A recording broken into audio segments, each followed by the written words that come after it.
Fala galera, beleza? Aqui quem vos fala é Matheus Heisenberg e hoje eu vou falar sobre o dia em que os barões bateram de frente com o rei.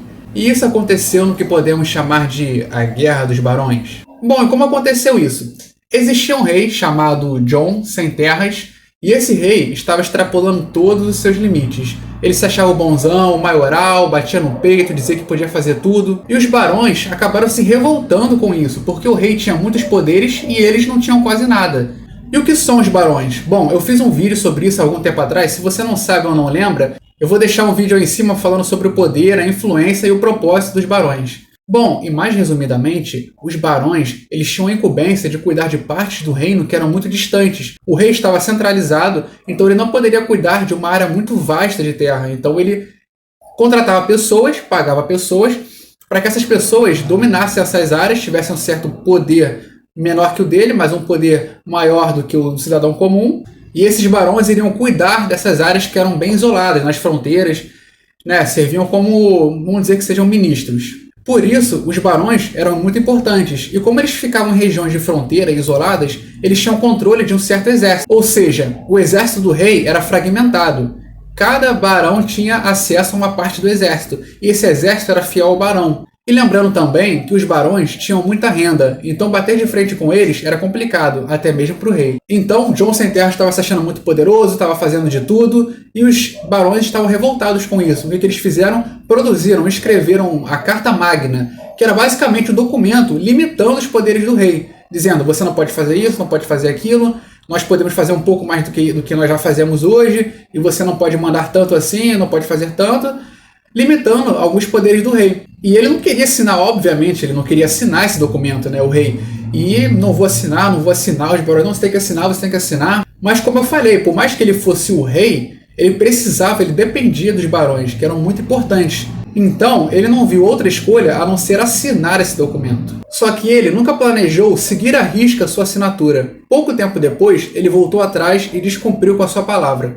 Então, ele contrata um exército de dinamarqueses, que são os nórdicos, né, que podemos chamar também de vikings. Então, ele contratou esses vikings para ajudá-lo a retomar o seu poder lá na Inglaterra. E aí começou a Primeira Guerra dos Barões.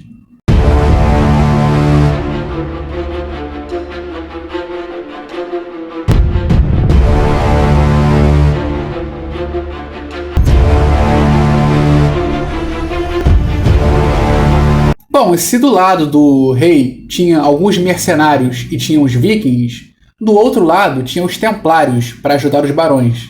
E um grande obstáculo para o John foi o imponente castelo de Rochester, onde os templários estavam refugiados e não pretendiam se render, eles tomaram o castelo. Então os barões, junto aos templários, tomaram castelos e o mais importante foi esse de Rochester. Então eles começaram a tomar castelos e dizer que esse castelo agora está em nome da rebelião, não está mais em nome do rei, não é mais do rei, pertence aos barões da rebelião, enquanto o rei não cumprisse a sua palavra e fizesse na prática o que estava escrito na Carta Magna. E o líder dessa revolta foi Robert Fitzwalter. E mais um fator importante para o rei precisar muito desses barões é que, como eu falei, eles tinham controle de parte do exército. E nessa época, a Inglaterra tinha muitos problemas e muitos conflitos com a França. Então, se ele quisesse estar forte quando a França atacasse, ou para poder atacar a França, ele precisava do seu exército intacto e do comando dos barões sobre eles. E outro incômodo, além do rei ser muito poderoso, muito autoritário, eles também estavam reclamando dos altos impostos que o rei cobrava. E voltando a um tempo atrás, quando esse rei assinou a Carta Magna, ele tanto não queria cumprir com a sua promessa, como ele foi até o Papa e pediu para o Papa declarar o documento como sendo ilegal e injusto. Então eu sei que ficou meio confuso. De um lado você tem templários e do outro o Papa, mas os templários não recebiam ordens do Papa? Bom, nem sempre. Em alguns conflitos, sim, eles poderiam ficar de lados opostos, como foi esse conflito, que os templários ficaram do lado dos barões e o Papa ficou do lado do rei. Outro apoio importante aos barões foram os franceses. Como os franceses tinham rixa com os ingleses, então se tinha alguém dentro da Inglaterra se revoltando contra o rei inglês, eles apoiavam. Então a França apoiou os barões revoltosos contra o rei inglês. Uma das principais reivindicações da Carta Magna foi o acesso à justiça de forma rápida, proteção dos direitos da Igreja e que não haveriam novos impostos sem o acordo dos barões, limitações nos pagamentos feudais, proteção contra prisões ilegais e a criação de um conselho de 25 barões que asseguraria que o rei seguisse as leis. E embora o rei não tenha seguido o acordo, as ideias apresentadas na Carta Magna tornaram-se princípios duradouros de liberdade para os ingleses.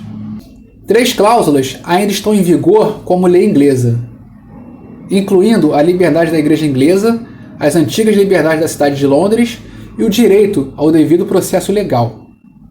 Bom, e algumas curiosidades sobre isso. A Carta Magna é o termo em latim para grande carta, ou seja, Carta Magna significa grande carta. E o documento foi escrito em latim. O conselho de 25 barões que a Carta Magna formou para vigiar o rei acabou se tornando o Parlamento da Inglaterra. O arcebispo Stephen Langton ajudou a negociar o acordo entre os dois lados.